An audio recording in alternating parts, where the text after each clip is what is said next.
My man Streetz, how you doing, my brother? Hey, I'm alright. How about yourself? I'm good. How's life been treating you?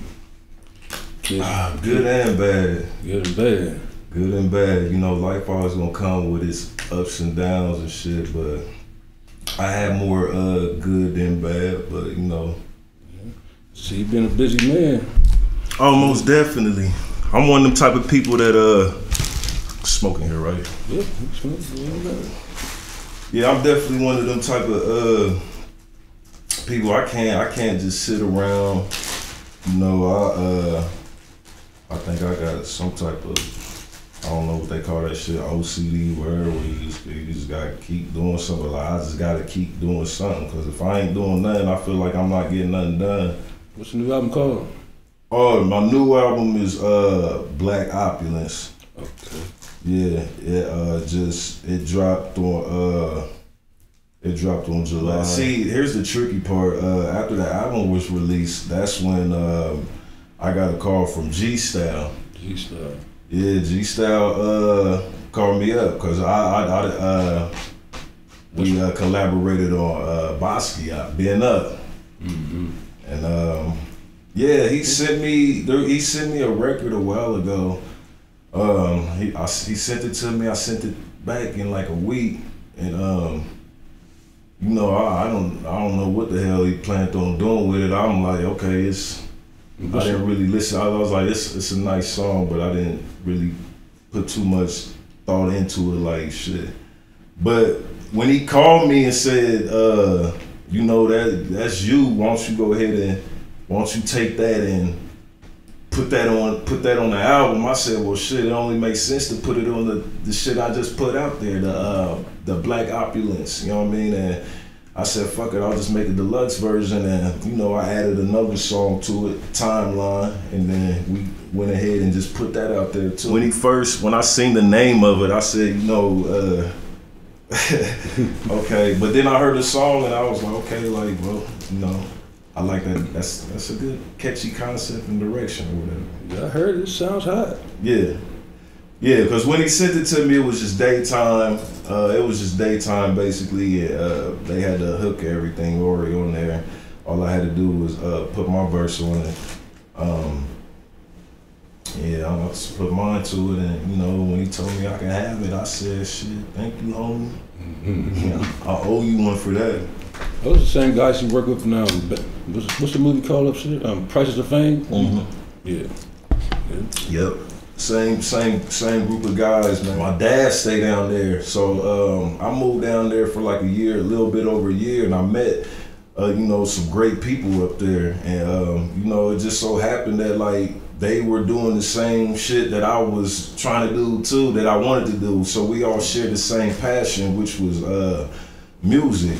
So, you know, I think back then that's when I was, you know, flipping burgers at Wendy's and yeah, flipping burgers at Wendy's and selling weed on fucking hand scales and shit. And yeah, that was definitely the cassette tape era.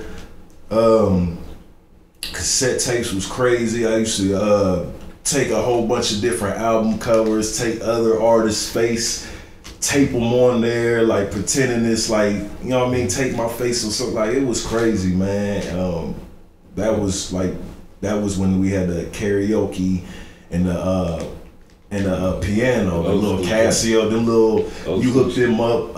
Who got me hit to that trick? That was Daytime, got me hit to that. And I seen him doing that and I just emulated. And that's when everything was in the basement. That's when it came out to like the dungeon. Like it's the base. So many years went by, and this is the house that we started like making music. You know, we're around like a boot camp or whatever, and then we come back together and then record some songs for Basquiat. You know what I mean? To have us in that same house. That same house where we started at, you know, that definitely meant something to me though. Oh yeah, definitely. You know, shout out my cousin A Win. He the one that got me started into this shit, nigga. You did this. The ending process of making Black Opulence, I got a good news, like a good call, whatever. Like, yeah. As far as like, oh yeah, like. Amazon, like a distribution deal. So print on demand, far as like physical CDs and DVDs, TV series subscriptions. Like they just gave me the whole nine. Like this is distribution. We'll market it. We'll stamp it and distribute it for you. So all I'm doing is giving them my idea.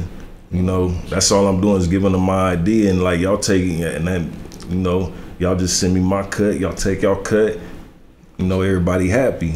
But I ain't think they was going to even give it to me though. You see what I'm saying? But the crazy part about that is though, is like the album was already released, and now I got these opportunities in front of me. How do you feel about the things that's going on in Springfield, Ohio right now? You know, that shit getting bad down there. That shit getting bad. But you know, Springfield always been that way. It always been bad. But you know, I think back then it was just more physical beef. You know, now there is no such thing as like fighting. Everybody's key to retaliation or solving a problem is picking up a gun now. That's a shame. Let's talk about the other track, Timeline, man. I heard that making some numbers, man. Timeline, yeah, that was an idea that rolled in my head for a while. I said, man, what if I did a song like actually talking about social media? But I thought it was lame because I felt like so many artists has already captured that like magnitude of sound wave. So after G Style sent me that song and I listened to that album, I said, you know what? I think y'all need another XO. And basically that, if you listen to the song comparison, like they're very similar. So I was like, the XO record was so, the reviews was real nice on it. So, you know, I said, fuck it, let's give them another XO, you know? So it was like a part 2 or part 1. It's another XO. It sounds like we never know who we talking about on the timeline. I got a lot of followers. I got a lot of friends. So there ain't no telling who I'm talking about on the timeline. There was not one person you was really thinking about in that song. Do you have a problem or issue with marijuana? Keep lighting that shit up, man.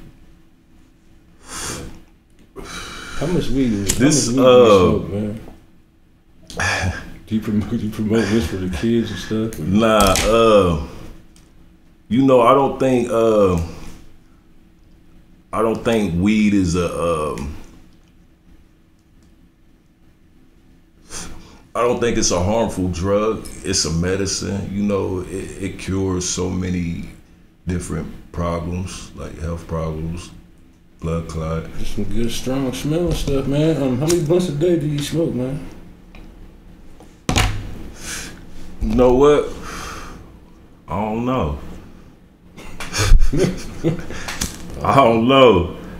I know I smoke from the time I get up, you know, to the time right before I go to sleep. I quit drinking so much after I had this surgery.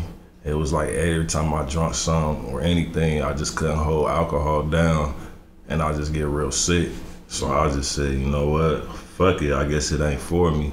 So I went on a more smoother approach and just picked up the wine and champagne, and it's been on the popping ever since. It's so many to choose from. So many, because I'm still like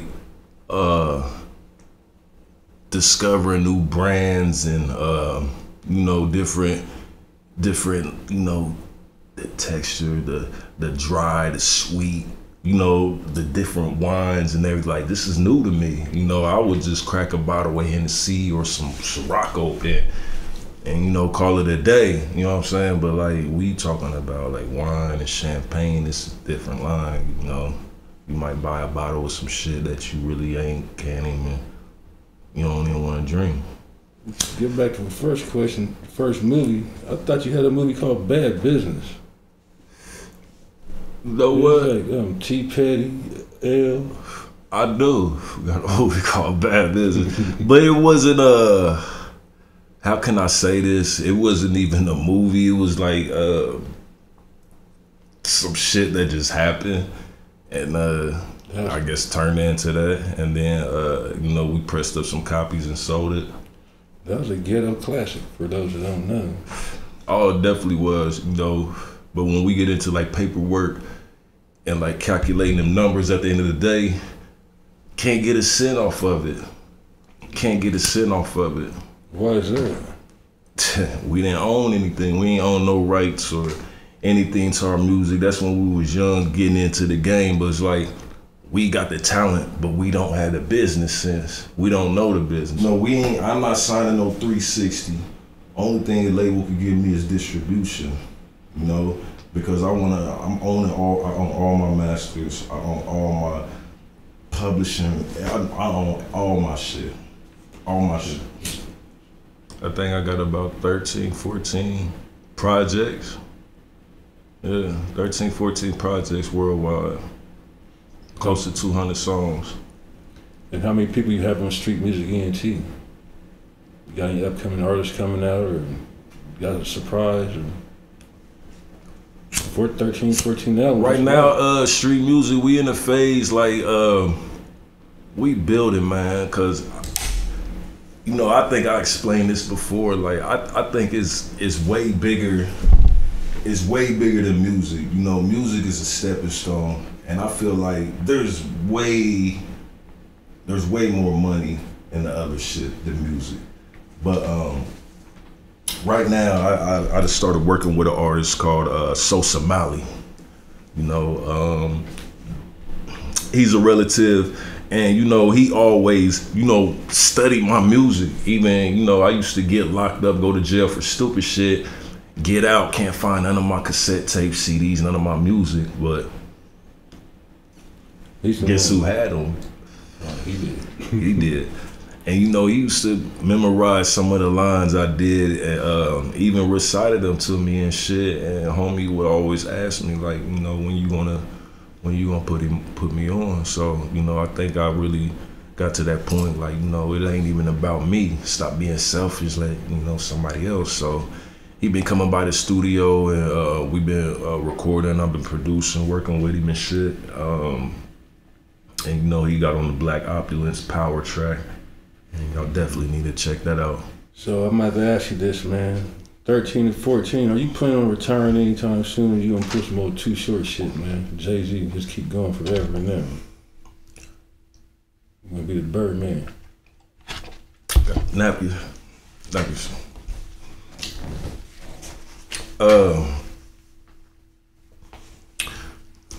I don't know, cause I said after I do every project. I think I said it after I did Multi-Millionaire, like a lot of projects. I was like, I don't plan on like returning.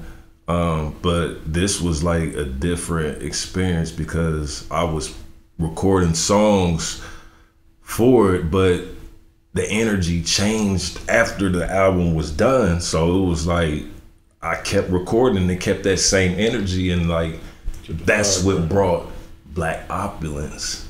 And then, so now I got questions about what I'm gonna do with these songs that I recorded for the album that I originally have, you know, and like, you know, I don't know, you know, cause I got a lot of good songs and shit, but yeah, I don't know what I'm gonna do with it. I was gonna release it as a double record, but I don't know. We'll see what happens with that one.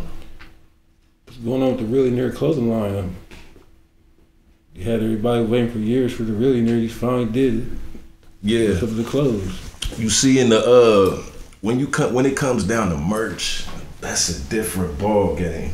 You know, like everything that I'm doing, I ain't even got nobody over my shoulder, nobody telling me like, man, do it like this is how you do it, this is how you run it. I don't have none of that behind me. So it's like me, I'm learning, and it's like if I fuck up, I'll fuck up, but it's like I learn from that. So Millionaire Collection started out, it was just a slogan that I always used to tell everybody, like, that's something you need to go by. If you real, stay real. You know what I'm saying? It's a lifestyle. And I just turned it into, it went from a slogan and turned it into some merchandise to a clothing brand.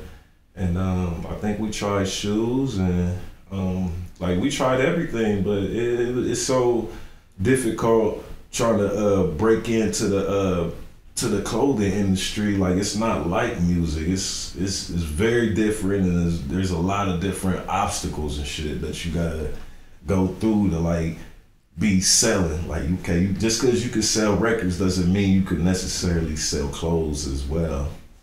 True that.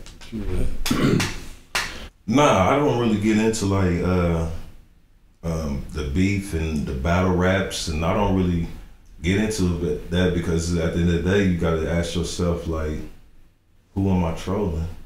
What's your favorite track on the album?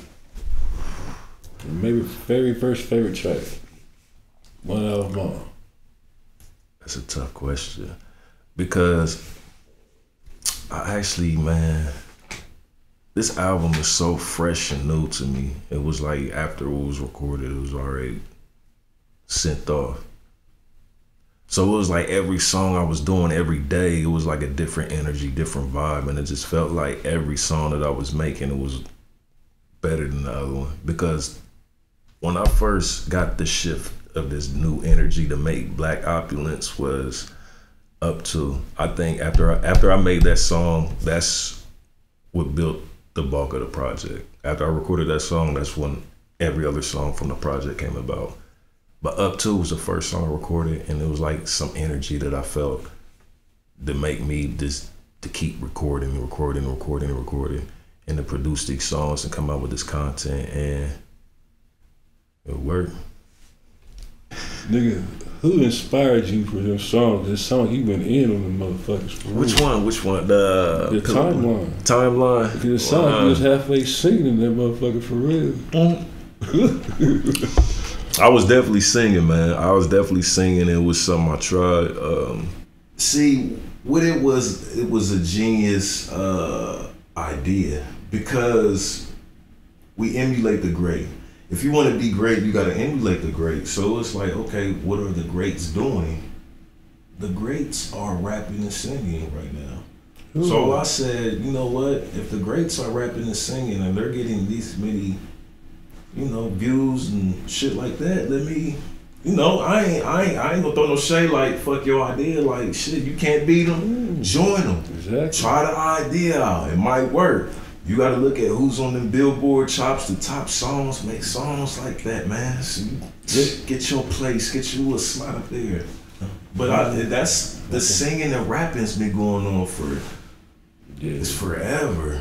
But it was like everybody the new artists that broke through, that did it, like they got there, Can't stay the same. Much love, you doing different things. Right. Can't stay the same. Because I feel like every song that people make, it should be different. I don't think people should talk about drugs and money on every fucking song. We get it. We know. We get your point. What else can you talk about? What else can you talk about? Because when it comes to making an album, you have to talk about so many different feelings and moods and everything, and embody this into like, a consumer's priority. So basically, can you see yourself being consumed in the commercial market, or can you stay the same? I have been asked that.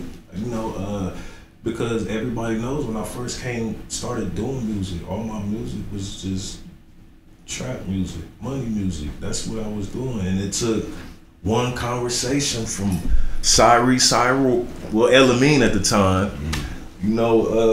He told me like, man, what you're doing is great, but you gotta, you gotta talk to the world. You just talking to like one section, one genre of music.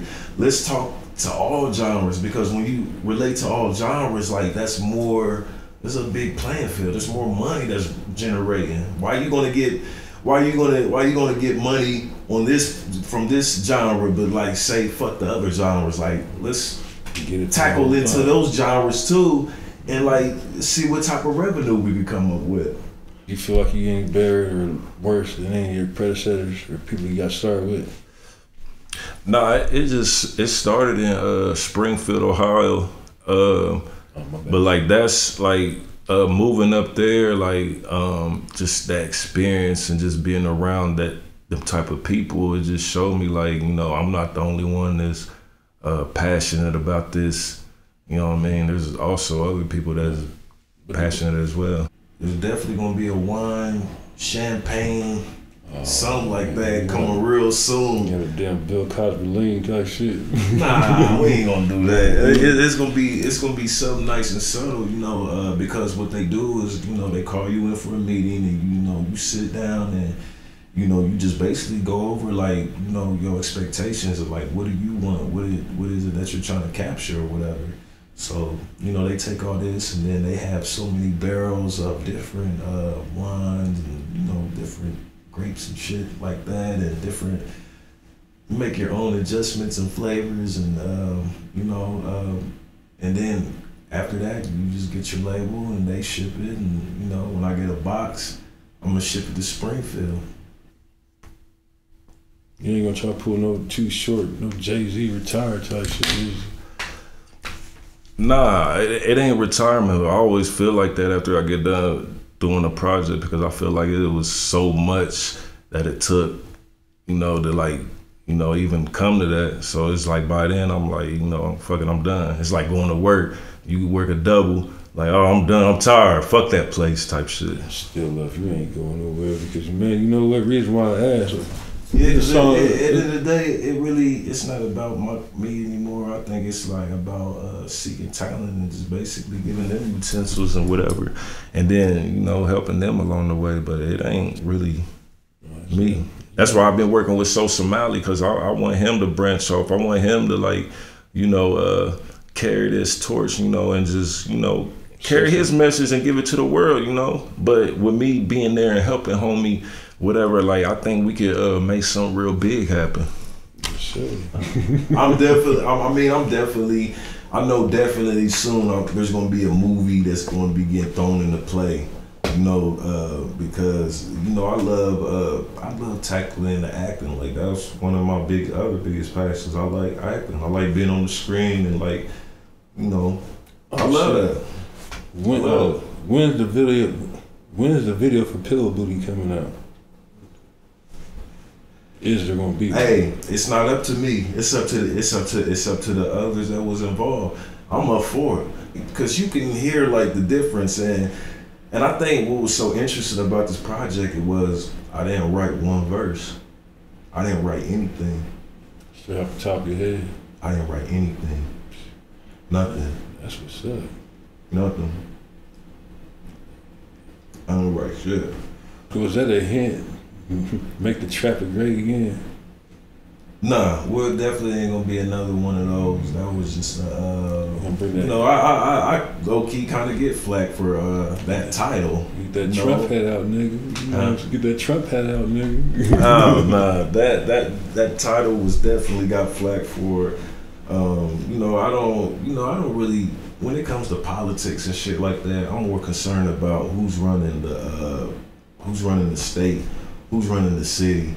You know, somebody that's running the country, that's out of my hands, but I'm worried about what's going on in my backyard. Like, you know, with our kids and our community, like when they go to school, like who are these, who's the mayor, who's the superintendent, who's running these programs, who got voted in to do this shit, what officers, sheriffs, judges, who got voted into this city? You know what I'm saying? That's what it's about to me. It's about what's going on in my city. Like Trump, he could do it. All right, man, look, I can't, you know.